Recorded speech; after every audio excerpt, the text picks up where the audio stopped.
In this chapter, David mourns the deaths of Saul and Jonathan. The question of who killed Saul may not be answered completely in this chapter, but another suspect is added.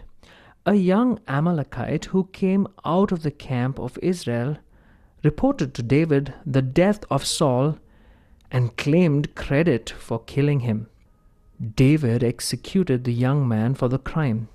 David's grief over the deaths of Saul and Jonathan is touching, poetic, and dramatic.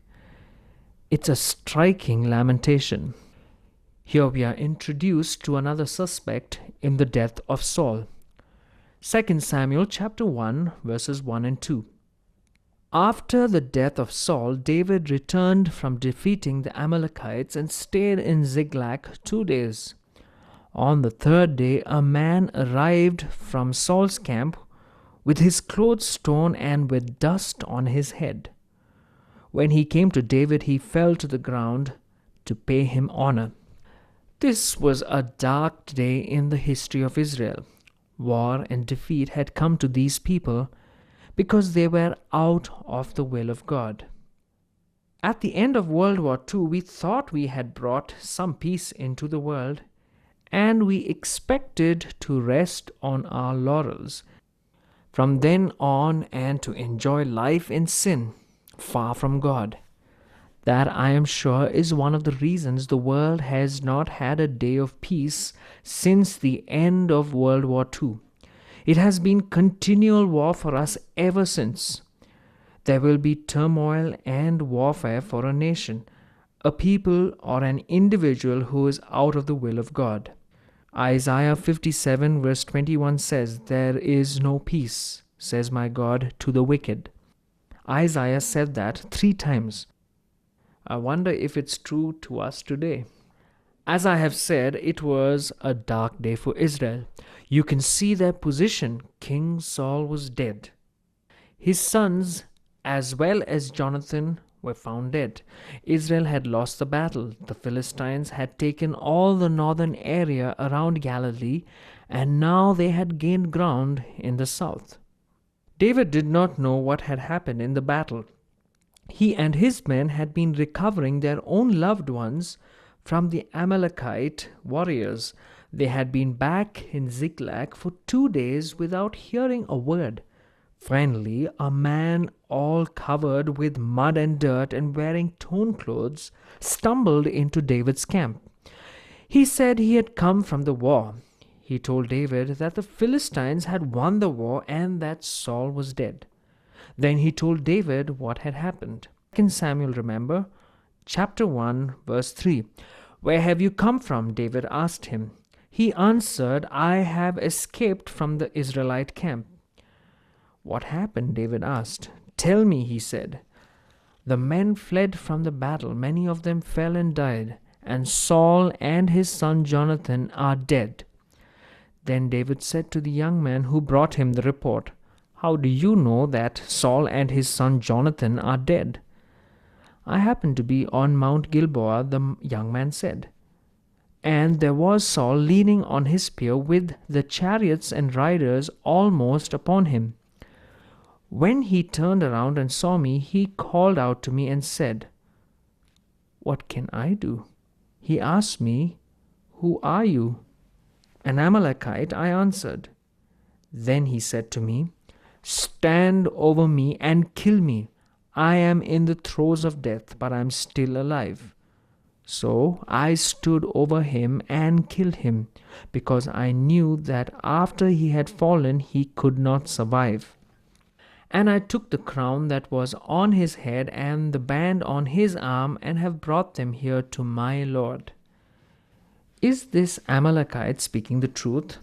Or did he come upon the body of Saul and, finding him dead, take the crown and bracelet and bring them to David? I am of the opinion that when this Amalekite found Saul after he had fallen on his sword, he was probably still alive. When this Amalekite came by, Saul asked him to finish the job. The interesting thing is that this young man confessed to David what he had done. And it sounds as though he expected David to give him a medal for his deed and put him on life pension. Verse 11. Then David and all the men with him took hold of their clothes and tore them. They mourned and wept and fasted till evening for Saul and his son Jonathan, and for the army of the Lord and the house of Israel, because they had fallen by the sword. David said to the young man who brought him the report, "Where are you from?" "I am the son of an alien, an Amalekite," he answered. David asked him, "Why were you not afraid to lift your hand to destroy the Lord's anointed?" If this man did actually kill Saul, it was because Saul had disobeyed God when he had refused to kill all of the Amalekites way back in the book of 1 Samuel. Had Saul obeyed God, this man would not have been alive to kill him, and perhaps Saul would have survived. David asked this young man how it was that he was unafraid to touch the Lord's anointed. David, you remember, would not take Saul's life even though he had plenty of opportunities. It is well sometimes to see things from God's viewpoint. As long as Saul was king, David would not touch him. No one else had better touch him either, because God is the one who put the crown on his head, and God should be the one to take it off when the time comes. You know, there is danger in interfering with God's work, God's program, and God's man. God moves in and judges. He has always done it. That is why David said to this young Amalekite, "Weren't you afraid to stretch forth your hand to destroy the Lord's anointed?" 2 Samuel chapter 1 verse 15. Then David called one of his men and said, "Go, strike him down." So he struck him down, and he died. David judged the Amalekite for touching the Lord's anointed. Verse 16. For David had said to him, "Your blood be on your own head. Your own mouth testified against you when you said, 'I killed the Lord's anointed.'" If this man made up his story and confession, it certainly was a fatal thing to do. David told him, "If you have lied to me, then your blood is upon you, because you yourself confessed that you killed the Lord's anointed." I believe the young man really did kill Saul. He did what David would never have done, and David judged him for it. Verse 17. David took up this lament concerning Saul and his son Jonathan. David's grief for Saul and Jonathan is revealed here, and it is genuine. Verse 18. And ordered that the men of Judah be taught this lament of the bow. It is written in the book of Jashar. Saul had taught Israel something. He made a contribution. You see, the Israelites had no iron weapons of war. So Saul taught them to be bowmen. The bow and arrow was a formidable weapon. Many of our ancestors would testify to that. Verse 19. Your glory, O Israel, lies slain on your heights. How the mighty have fallen. His lamentation is written in the poetic form which came so naturally to the sweet psalmist of Israel. Let's read verse 20 now. Tell it not in Gath, proclaim it not in the streets of Ashkelon, lest the daughters of the Philistines be glad, lest the daughters of the uncircumcised rejoice. Tell it not in Gath. Gath was the capital of the Philistines. Publish it not in the streets of Ashkelon. Ashkelon is in the Gaza Strip and is one of the 5 cities of the Philistines. Verse 21. O mountains of Gilboa, may you have neither dew nor rain, nor fields that yield offerings of grain. For there the shield of the mighty was defiled, the shield of Saul no longer rubbed with oil. From the blood of the slain, from the flesh of the mighty, the bow of Jonathan did not turn back, the sword of Saul did not return unsatisfied. No one could say that either Saul or Jonathan was a coward. Verse 23 and 24. Saul and Jonathan, in life they were loved and gracious, and in death they were not parted. They were swifter than eagles, they were stronger than lions. O daughters of Israel, weep for Saul, who clothed you in scarlet and finery, who adorned your garments with ornaments of gold. Saul had brought prosperity to the land. How the mighty have fallen in battle! Jonathan lies slain on your heights. David and Jonathan were close friends. They loved each other. David's grief is sincere. I grieve for you, Jonathan, my brother.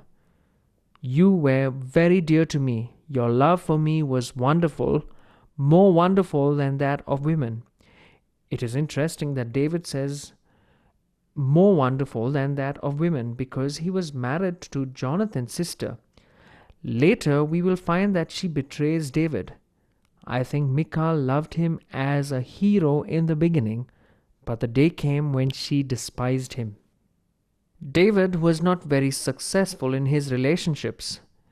Abigail is the only noble woman that probably is one who had wisdom and who was wonderful. I don't think Bathsheba was as outstanding. Although his relations with her were absolutely David's fault, and God judged him for it, David had his problems with women, and he could say of Jonathan that he was a man who was true and loyal to him even until death. It is interesting to note that the men who were David's followers were loyal to him through thick and thin. He had that type of charisma which caused his men to stick with him. David was a great leader. Verse 27, how the mighty have fallen, the weapons of war have perished. This is a tremendous tribute to Jonathan in particular. David's grief over the deaths of Saul and Jonathan is touching. It is one of the most striking lamentations in the Word of God. Dear friend, think of this. The one who could have enabled David to fulfill his call would have been none other than Saul. And now when you think of 10 years of David, which seems like a waste because Saul couldn't digest the fact that David was better than him and that he was called to be the next king. Saul could have groomed him in, but instead, the moment that David was the next destined king, Saul did everything in his power to thwart that purpose. David could have probably gotten bitter and could have celebrated the death of Saul. He is now out of the way, no opposition. He can now take charge. But look at David. He mourns. He even gets to punish the Amalekite who killed Saul. Well, dear friend, do you have a Saul in your life? Someone who is over you? The one who could help you, the one who could maximize your potential. But you find yourself locked in, caged in. Dear friend, wait. It's hard, I know. In due time, God will pave the way. When the door opens, please don't gloat over someone else's fault or someone else's fall. Weep, mourn. David's heart is so clean and pure. It's not tears as an outward sign of respect. David shed tears of true sorrow. That's what made him a great leader, the man who was known as a person after God's own heart.